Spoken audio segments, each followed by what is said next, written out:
Welcome to Shukla study point. आप सभी का स्वागत है आपके अपने YouTube channel Shukla study point में। मैं शिवम शुक्ला आप सभी दोस्तों का हार्दिक स्वागत करता हूं। आज के वीडियो के माध्यम से हम लोग चर्चा करेंगे साइकोलॉजी के सिलेबस के बारे में। बीए फिफ्थ सेमेस्टर से रिलेटेड होगा। पेपर 1 के सिलेबस के बारे में चर्चा करेंगे। आपको पता होगा एक सब्जेक्ट के 2 पेपर होते हैं फिफ्थ सेमेस्टर में और 6th सेमेस्टर में। यानी कि जब आप बीए थर्ड ईयर में आप जाएंगे, थर्ड ईयर के फिफ्थ सेमेस्टर में, तो आपको 2 पेपर देना होगा साइकोलॉजी का, और दोनों पेपर अलग अलग दिन होगा। किसी बच्चे ने कमेंट किया था कि सर जी जो है एक पेपर जो होगा, जो दोनों पेपर होंगे एक ही दिन होंगे या अलग अलग होंगे, तो अलग अलग दिन होंगे। जैसे आज पहला पेपर होगा तो कल दूसरा पेपर हो सकता है, या परसों दूसरा पेपर हो सकता है। इस प्रकार से होगा, ठीक है। तो यानी अलग अलग पेपर होगा। जिस प्रकार से आप अलग अलग सब्जेक्ट के पेपर देते थे, ऐसे ऐसे आपको अलग अलग पेपर के सब्जेक्ट होंगे, मतलब अलग अलग पेपर आपको अलग अलग दिन देने होंगे, ठीक है। देखिए, आपको बीए थर्ड ईयर की अगर बात की तो यहाँ पर देखिए बीए थर्ड ईयर में फिफ्थ सेमेस्टर में आपको यहाँ पर आप देखिएगा 4 चीज़ें आपको देखनी है यहाँ पर, ठीक है। यहाँ देखिए 4 फिफ्थ सेमेस्टर को लेकर के 4 चीज़ें दी गई हैं, यानी 4 बार फिफ्थ सेमेस्टर और 4 पेपर यहाँ पर दिया गया है। लेकिन आपको पढ़ना कितना है वो मैं आपको यहाँ पर पूरी गणित आपको समझाने जा रहा हूँ। सबसे पहले पेपर का आपके नाम है लाइफ स्पैन ह्यूमन डेवलपमेंट, ये थ्योरी है। और देखिए 4 क्रेडिट का है। 4 क्रेडिट इसलिए है इसमें क्योंकि यह एक प्रकार से कैसा सब्जेक्ट है, ये आपका प्रैक्टिकली सब्जेक्ट है। जो साइकोलॉजी होता है वो प्रैक्टिकली सब्जेक्ट है, वो प्रैक्टिकल सब्जेक्ट है। जैसे आपका होता है, क्या नाम है उसका, जियोग्राफी हो गया, ये सब प्रैक्टिकली सब्जेक्ट हैं, ठीक है। देखिए अगला है आपका दूसरा जो पेपर है उसका नाम है पॉजिटिव फिलॉसफी। तो देखिए पॉजिटिव फिलॉसफी ये दूसरा पेपर है थियरी का, ये भी 4 क्रेडिट का है। इसके अलावा आपको बताऊंगा आपका प्रैक्टिकल जो होगा इसमें, ये एक प्रकार से ये भी 4 क्रेडिट आपको देगा। प्रैक्टिकल होगा लैब वर्क, सर्वे, फील्ड विजिट का, और प्रोजेक्ट कार्य जो आपका है वो 3 क्रेडिट का है। रिसर्च प्रोजेक्ट आपको एक बनाना है फिफ्थ सेमेस्टर में ही, तो एक आपका प्रैक्टिकल होगा इसी में और एक प्रोजेक्ट आपको बनाना पड़ेगा, ठीक है। 4 3 7 क्रेडिट का है, यानी बढ़िया एक प्रकार से आपको यहाँ से क्रेडिट मिलने वाले हैं, ठीक है। आपका जो ग्रेड कार्ड है वो अच्छा बनने वाला है। तो आप लोग यहाँ पर आपको यहाँ पर एक प्रोजेक्ट एक प्रैक्टिकल देना है। और प्रथम पेपर में आपको लाइफ स्पैन ह्यूमन डेवलपमेंट, यानी कि जिसको आप बोलते हैं जीवन काल में जो मानव विकास होता है उसके बारे में आपको पढ़ना है, और इसी के सिलेबस के बारे में आज हम चर्चा करेंगे। और दूसरा जो पेपर है आपका पेपर 2, उसमें आपको पॉजिटिव साइकोलॉजी यानी सकारात्मक मनोविज्ञान के बारे में पढ़ना, ठीक है। तो ये दोनों आपको जा करके जहाँ पर आपका सेंटर जाएगा वहाँ पर आपकी परीक्षा इन दोनों की होगी, ये बात ध्यान रखिएगा, ठीक है। अब हम चर्चा करने का प्रयास करते हैं कि आखिरकार हमको सिलेबस में पढ़ना क्या क्या है, ठीक है। आइए देख लेते हैं भाई कि हमको पढ़ना क्या क्या है। बहुत ही आसान तरीके से हम आपको बताने का प्रयास करेंगे, ठीक है।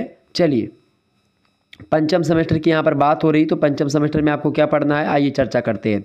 देखिए semester 5 paper 1 theory third year, ठीक है। साइकोलॉजी सब्जेक्ट है, सेमेस्टर 5 है पूरा। आप देख लें कोर्स टाइटल में, यानी कि पेपर का नाम क्या है यहाँ पर आप देख सकते हैं, लाइफ स्पैन ह्यूमन डेवलपमेंट, ठीक है। ये आपको पढ़ना है। यहाँ पर जो दिया गया इसका मतलब ये है कि आप जब आप ये सिलेबस पढ़ेंगे तो आपको क्या क्या जानकारी प्राप्त हो सकेगी, ओके। तो ये चीज़ यहाँ पर दी गई है, ठीक है। कोर्स आउटकम जो दिया गया है ये आपको दिया गया है, यानी कि जो अधिगम प्रशिक्षण है या अधिगम उपलब्धि जो यहाँ से प्राप्त होगी पढ़ने के बाद में, जो आप सीख पाएंगे।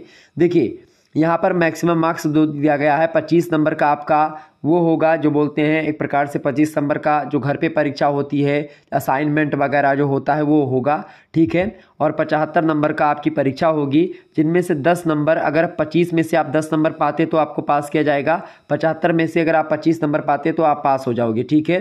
तो ये बात ध्यान रखिएगा। तो 25 और 75 100 हो गया, 100% हो गया। और 25 और 10 यहाँ पर जोड़ेंगे तो यहाँ पर 35% हो गया, यानी 35% नंबर पर आपको पास कर दिया जाएगा दोनों मिला करके, ठीक है। अच्छा, ये 25 नंबर की जो परीक्षा होती है आपके कॉलेज में ही होगी, ये बात ध्यान रखिएगा। आगे बढ़ते हैं। अब हम सिलेबस पर चर्चा करने का प्रयास करते हैं कि सिलेबस में आपको पढ़ना क्या क्या है। यूनिट 1 यानी इकाई 1 के अंतर्गत आपको क्या देखना है भाई। इकाई 1 में आपको पढ़ना सबसे पहली बात ह्यूमन डेवलपमेंट। ह्यूमन डेवलपमेंट को हिंदी में क्या बोलेंगे, मानव विकास। आप लिखते हुए चलिएगा मानव विकास, ठीक है। मानव विकास इंट्रोडक्शन, यानी मानव विकास का सबसे पहले आपको परिचय समझना है, यानी मानव विकास किसे कहते हैं, मानव विकास की परिभाषा क्या है, ठीक है, इसको समझेंगे। फिर इसके बाद में आप देखिएगा यहाँ पर दिया हुआ है आपको प्रिंसिपल्स ऑफ डेवलपमेंट। प्रिंसिपल्स माने होता है सिद्धांत, तो विकास के जो सिद्धांत हैं उन सिद्धांतों के बारे में हमको पढ़ना है। इसके बाद में methods of studying human development, यानी कि जो प्रविधियों का प्रयोग करके हम जो है मानव विकास का अध्ययन करते हैं, यानी मानव विकास के अध्ययन में जो प्रविधियाँ होती हैं, प्रविधियाँ का मतलब सीधा सीधा क्या हो गया, जो एक प्रकार से विधियाँ होती हैं, जो मेथड्स होते हैं ह्यूमन डेवलपमेंट को समझने के लिए, वो एक प्रकार से आपको यहाँ पर पढ़ना होगा। ठीक है, इसके अलावा आपको क्या पढ़ना है, इसके अलावा आपको पढ़ना पड़ेगा, तो आपको ये पढ़ना है, ठीक है, ह्यूमन डेवलपमेंट की जो मेथड है, खास करके ह्यूमन डेवलपमेंट का जो मानव विकास को अध्ययन करने की विधियां हैं, उन विधियों के बारे में हमको पढ़ना है। इसके अलावा इकाई 2 में जब हम प्रवेश करेंगे, इकाई 2 में आपको जो है प्रेनेंटल मतलब कि प्रेनेंटल डेवलपमेंट के बारे में पढ़ना है। प्रेनेंटल डेवलपमेंट का मतलब होता है प्रसव पूर्व विकास, प्रसव के पहले यानी कि जन्म के पहले का विकास, खास करके जब तक बच्चा जन्म नहीं लेता है, माता के गर्भ में रहता है, उसी समय विकास जो है माता के गर्भ में ही बच्चे का कैसा होता है उसके बारे में बोलते हैं ये डेवलपमेंट, यानी कि इसको प्रसव पूर्व विकास कहते हैं। ठीक है, तो इसके कितने स्टेज हैं यानी कितने चरण हैं, उन चरणों के बारे में, और जो हैजार्ड्स मतलब होता है खतरे, तो जो होते हैं उनके बारे में चर्चा करेंगे, क्योंकि इस समय बड़े खतरे होते हैं। ठीक है, रिस्क होता है। इसके अलावा नेशनल बोल रहा हूँ, न्यूनेंटल डेवलपमेंट। न्यूनेंटल डेवलपमेंट का मतलब होता है नवजात विकास। जब बच्चा पैदा हो जाता है उसके बाद में नवजात होता है, शिशु होता है छोटा सा, बहुत छोटा सा, तो वो डेवलपमेंट का एरिया, उसके बारे में सेंसरी एंड मोटोर कैपेसिटी यानी संवेदी और मोटोर कौशल का विकास जो होता है इसी समय होता है खास करके, तो उसके बारे में चर्चा करने का प्रयास करेंगे।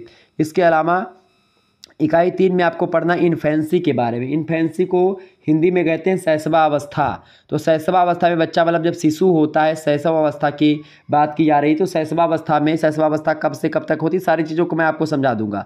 तो इन्फेंसी में खास करके या शैशवा अवस्था में जो शारीरिक विकास यानी फिजिकल डेवलपमेंट जो होता है, सोशल डेवलपमेंट जो होता है यानी सामाजिक विकास, और लैंग्वेज डेवलपमेंट मतलब भाषाई विकास। तो शिशु जब छोटा होता है यानी कि शैशवावस्था में ही बच्चे का शरीर बढ़ता है खूब तीव्र गति से। सामाजिक विकास, बच्चा सामाजिक नियमों को या चीज़ों को जानने लगता है धीरे धीरे कि क्या करना चाहिए, क्या नहीं करना चाहिए, क्या गलत है, क्या सही है, ये सब। और उसकी भाषा का विकास, बोलने की क्षमता का विकास भी होता है, भाषा का विकास। तो इसको पढ़ना है हमको इन्फेंसी यानी कि शैशवावस्था के बारे में। शैशवावस्था में किस प्रकार से विकास होता है, शारीरिक, सामाजिक और लैंग्वेज यानी भाषा का। इसके अलावा चाइल्डहुड में डेवलपमेंट यानी कि बाल्यावस्था में विकास कैसे होता है। बाल्यावस्था में कॉग्निटिव विकास होता है, कॉग्निटिव डेवलपमेंट। कॉग्निटिव का मतलब होता है संज्ञानात्मक विकास, बच्चा जानकार होता है, हर चीज़ को जानने लगता है, पढ़ने लिखने लगता है। इमोशनल डेवलपमेंट होता है यानी कि भावात्मक विकास होता है। ठीक है, इसके अलावा मोरल डेवलपमेंट यानी नैतिक विकास होता है, बच्चे के अंदर नैतिकता आने लगती है, क्या चीज़ें अच्छी हैं, क्या बहुत अच्छी हैं, क्या बुरी हैं, इन चीज़ों का विकास उनके अंदर होता है। तो इस प्रकार का डेवलपमेंट चाइल्डहुड डेवलपमेंट मतलब कि बाल्यावस्था में विकास, संज्ञानात्मक, भावात्मक और नैतिक विकास। ठीक है, इसके अलावा इकाई नंबर 5 में आपको क्या पढ़ना है, एडोलसेंस। एडोलसेंस का मतलब होता है किशोरावस्था। किशोरावस्था बच्चा जो होता है एक प्रकार से किशोरावस्था में आपको पता होगा 12 साल से लेकर के जो 18 साल से नीचे के बच्चे होते हैं वो खास करके किशोरावस्था के बच्चे कहे जाते हैं। और इस समय बहुत ज़्यादा तीव्र गति से विकास होता है, फिजिकल चेंजेस बहुत ज़्यादा होते हैं। तो उस यानी शारीरिक परिवर्तन जो होता है खूब तीव्र गति से, उसके बारे में चर्चा करेंगे। प्यूबर्टी एंड ग्रोथ स्पर्ट्स मतलब कि यौवन और विकास में बहुत तीव्र गति से विकास होता है, खास करके इस समय उनका एक प्रकार से यौवन का भी विकास होता है एक प्रकार से। और बात की जाए और कई प्रकार के विकास में भी एक प्रकार से तीव्र गति से होता है। डेवलपमेंट ऑफ आइडेंटिटी मतलब पहचान का भी विकास उसका उस समय होता है। बच्चे अपने आप में एक प्रकार से जो लड़का और लड़की में विभेद करने की बात हो या और अन्य चीज़ों में विकास की बात की, पहचानने की बात की जाए, या बच्चा अपना पहचान बनाने को एक प्रकार से उस समय उद्भत होता है। ठीक है, डेवलपमेंट ऑफ आइडेंटिटी। इसके अलावा कॉग्निटिव विकास मतलब संज्ञानात्मक विकास इस समय फिर जोरों पर होता है। इमोशनल डेवलपमेंट भी होता है, सोशल डेवलपमेंट यानी सामाजिक, भावात्मक, इस प्रकार के विकास यहाँ पर, नैतिक यानी मोरल विकास, ये सब विकास इस समय अपने चरम पर होते हैं। ठीक है, यहाँ पर इमोशनल डेवलपमेंट में आप देखते हैं प्रेम वगैरह जो होते हैं, खास करके इसी समय से किशोरावस्था में प्रेम वगैरह की जो भावना होती है, लड़के लड़की एक प्रकार से एक दूसरे पे अट्रैक्ट होते हैं, थोड़ा सा ईर्ष्या का भाव भी आता है। ये सारी चीज़ें आपको यहीं पर दिखेंगी, तो ये सब हम चर्चा करने का प्रयास करेंगे। इकाई नंबर 6 में आपको क्या पढ़ना है भाई, इकाई 6 में आपको पढ़ना है अर्ली एडल्टहुड अर्ली एडल्टहुड मतलब अर्ली एडल्टहुड मतलब होता है प्रारंभिक वयस्कता। तो प्रारंभिक वयस्कता जो अवस्था है, इसमें एक प्रकार से जो सेक्स मतलब होता है लिंग का विकास कैसे होता है। लिंग मतलब होता है कि महिला और पुरुष में एक प्रकार से किस प्रकार से विभेद होता है, अंतर होता है, वो यहाँ पर इसका तात्पर्य है। रोल एडजस्टमेंट मतलब महिला और पुरुष में एक प्रकार से समायोजन की चाहे बात की जाए या एक प्रकार से भूमिका समायोजन की बात की, यहाँ पर रोल एडजस्टमेंट मतलब होता है कि अपनी अपनी भूमिका को एक प्रकार समझते हैं लोग उस समय। तो भूमिका को कैसे समझते हैं, भूमिका मतलब होता है कि समाज में उनका क्या दायित्व है, उनका क्या रोल है समाज में, उसको समझते हैं। तो उनकी भूमिका को समझना मतलब उनके कर्तव्य जो है, उन कर्तव्यों पर खरे उतरना खास करके इस समय की स्थिति होती है। तो भूमिका समायोजन भी इसी समय होता है। Diversity of adult life style मतलब वयस्कों की जो शैली मतलब जीवन शैली होती है, उस जीवन शैली में बड़ी विविधता आपको दिखाई पड़ती है वयस्कों में। ठीक है, वयस्क मतलब जो 18 साल के बाद के बच्चे होते हैं उनमें कई विविधता होती है। एक बैग इतना जुनून होता है 18 साल के आसपास तक बच्चों में कि उसकी क्या कहना, मतलब एक जुनून होता है, खूब ज़्यादा जुनून होता है। तो वो विविधता हर बच्चे में कई सारी विविधता होती है। विविधता में खास करके कोई ज़्यादा टैलेंटेड है, कोई कम टैलेंटेड है, किसी की बुद्धि ज़्यादा काम करे, किसी की कम काम करे, कोई शरीर में ज़्यादा मोटा है, कोई पतला है, कोई ठीक है नाटा है, कोई लंबा है। तो इस प्रकार से कई सारी विविधताएँ। जीवन शैली में भी बहुत सारी विविधताएं आपको देखने को मिलती है। कैरियर डेवलपमेंट, इसी समय एक प्रकार से बच्चों को कैरियर भी बनाना रहता है। 18 साल के बाद ही आप देखते हैं बच्चे ये सोचना प्रारंभ करते हैं कि भाई हमको क्या बनना है, डॉक्टर बनना है, इंजीनियर बनना है या एक प्रकार से किसान बनना है या क्या बनना है, वो पहले से निर्धारित कर लेते हैं। इसी समय पता चल जाता है कि भाई उसका जो कैरियर डेवलपमेंट है वो कैसे हो रहा है। इसके अलावा अगला जो आपको पढ़ना है इकाई नंबर 6 में मिडिल एडल्टहुड। मिडिल एडल्टहुड मतलब होता है मध्य वयस्कता। मतलब जब एक प्रकार से मध्य वयस्कता मतलब कि जब वयस्क हो जाता है, जैसे इस समय आप बता दूं कि जैसे हम लोगों की आयु है या 25 साल के बाद आप देखते हैं लगभग जो मध्य वयस्कता होती है उसमें मानसिक क्षमताओं में खास करके परिवर्तन, चेंजेस इन मेंटल एबिलिटीज़, मानसिक क्षमताओं में परिवर्तन होता है। तो ये पढ़ना हमको जो किस प्रकार से मानसिक क्षमताओं में परिवर्तन होता है। Adopting to physical changes in mid life मतलब मध्यकाल में एक प्रकार से आप देखते हैं अनुकूलन करते हैं लोग, एक प्रकार से शारीरिक परिवर्तन में अनुकूलन करते हैं। शारीरिक परिवर्तन खूब अधिक मात्रा में होता है, ठीक है, तो उसमें भी अनुकूलन करना पड़ता है, ठीक है। इसके अलावा रिलेशनशिप एट मिड लाइफ मतलब मिड लाइफ में क्या क्या संबंध होते हैं, उन संबंधों के बारे में हमको पढ़ना है। इसके अलावा वोकेशनल लाइफ के बारे में मनुष्य के मिड लाइफ में, यानी चूँकि उस समय जब मध्य वयस्कता होती है तो उस समय व्यापारिक जिंदगी में व्यक्ति होता है, कोई ना कोई काम कर रहा होता है, कुछ ना कुछ कॉमर्शियल चीज़ों में लगा होता है, कुछ ना कुछ कमाने खाने के धंधे कर रहा होता है। तो उस समय की जो उसकी व्यावसायिक ज़िंदगी है, वोकेशनल लाइफ, उसके बारे में हम जानेंगे। एक वोकेशनल सब्जेक्ट होता है आपका, तो वोकेशनल सब्जेक्ट का मतलब होता है एक प्रकार से जो कि आपकी व्यावसायिक क्षमता का विकास करता है। अगला इकाई है 8वीं इकाई है लेट एडल्टहुड। लेट एडल्टहुड मतलब होता है जो एकदम से बाद की वयस्कता होती है या देर से जो वयस्कता आती है, मतलब कि 50 साल के बाद की बात आप कर सकते हैं इसमें।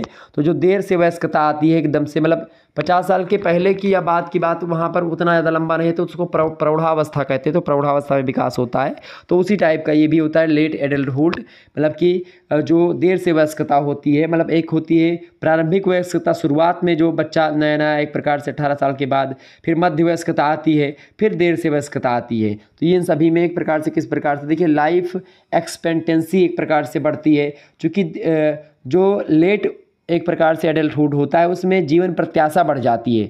जीवन प्रत्याशा यानी लाइफ एक्सपेक्टेंसी जिसको आप बोलते हैं, उसी को बोलते हैं जीवन प्रत्याशा।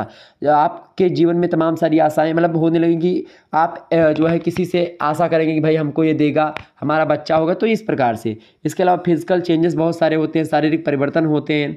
इसके अलावा changes in self concept and personality मतलब चेंज मतलब परिवर्तन होता है आपके सेल्फ कॉन्सेप्ट में, यानी जो खुद की अवधारणा होती है, खुद की संकल्पना होती है, और व्यक्तित्व जो आपका होता है पर्सनालिटी, उसमें बहुत सारे चेंजेस आते परिवर्तन होते हैं। तो उन परिवर्तन को हमको देखना है। इसके अलावा साइकोलॉजिकल वेलबीइंग यानी कि जिसको आप बोलते हैं साइकोलॉजिकल वेलबीइंग को, मनोवैज्ञानिक कल्याण की भावना जो इसी समय आती है उसको हम देखेंगे, पढ़ेंगे। इसके अलावा रिटायरमेंट मतलब सेवानिवृत्ति की एज हो जाती है उस समय 60 साल के आसपास तक देखते हैं, 60, 65, 62 साल के बाद में लगभग लोग अब रिटायरमेंट हो जाते हैं। तो उस समय नहीं प्रौढ़ावस्था 50 साल के बाद की बात ही यहाँ पर की जा रही है। और इसके अलावा जो है लीजर का मतलब होता है आयाम एक प्रकार से, ठीक है। तो सेवानिवृत्ति और एक प्रकार से आयाम जो होता है उसके बारे में चर्चा करने का प्रयास करेंगे।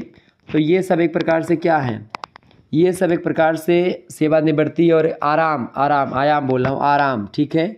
यहाँ पर इसका मतलब होता है लीज़्योर का मतलब होता है आराम करना। तो लास्ट में आपको आराम ही करना पड़ता सेवानिवृत्ति के बाद में, यानी जब आप पद मुक्ति हो जाती है, जब कहीं पर आप रिटायरमेंट होते हैं, सरकारी नौकरी होती है या प्राइवेट नौकरी है या कुछ भी है, तो आप रिटायरमेंट होते हैं, रिटायरमेंट के बाद की स्थिति, और इसके बाद में फिर आराम करते, तो वो आराम वाली स्थिति इस समय होती है लेट एडल्टहुड में। तो इन सभी चीज़ों के बारे में चर्चा करेंगे, यानी कि मनुष्य के पैदा होने से पहले से लेकर के मनुष्य जब तक मर नहीं जाता तब तक मनुष्य के जीवन में विकास होता रहता है, चाहे भाषाओं का विकास हो, चाहे संज्ञानात्मक विकास हो, चाहे नैतिकता का विकास हो, चाहे एक प्रकार से फिजिकल डेवलपमेंट तो रुक जाता है, कुछ समय तक आते थे, लेकिन संज्ञानात्मक विकास चलता रहता है, भाषाई विकास चलता रहता है, इमोशनल डेवलपमेंट होता रहता है। तो उन सभी के बारे में आपको चर्चा करनी है, जब तक व्यक्ति मर नहीं जाता तब तक आपको यहाँ पर पढ़ना है उसके डेवलपमेंट के बारे में, क्या क्या डेवलपमेंट होता है, क्या क्या विकास होता है। तो ये था आपका सिलेबस साइकोलॉजी का, ठीक है, जिसके बारे में हमने चर्चा करी। इसके अलावा आपको बता दूं पेपर 2 जो आपको पढ़ना है, पेपर 2 पढ़ना है थ्योरी वाला 3rd सेमेस्टर में साइकोलॉजी का 5th सेमेस्टर का। तो आपको क्या पढ़ना है 3rd ईयर 5th सेमेस्टर में आपको पॉजिटिव साइकोलॉजी पढ़ना है, यानी कि सकारात्मक मनोविज्ञान के बारे में पढ़ना है। इसके बारे में हम चर्चा कर लेंगे, ठीक है। धन्यवाद, फिर मिलते हैं हम नेक्स्ट वीडियो में, तब तक के लिए जय हिंद, जय भारत। आप सभी का बहुत बहुत धन्यवाद हमारे से जुड़ने के लिए। इसी प्रकार से अपना प्यार हमेशा बनाए रखिएगा, ओके। आप सभी का बहुत बहुत धन्यवाद हमारे से जुड़ने के लिए। इसी प्रकार से अपना प्रेम हमेशा बनाए रखिएगा। वीडियो को लाइक कर दीजिए, चैनल पर अगर आप नए हैं तो सब्सक्राइब जरूर कर दीजिएगा। बहुत बहुत धन्यवाद, good night, I love you, बहुत बहुत धन्यवाद।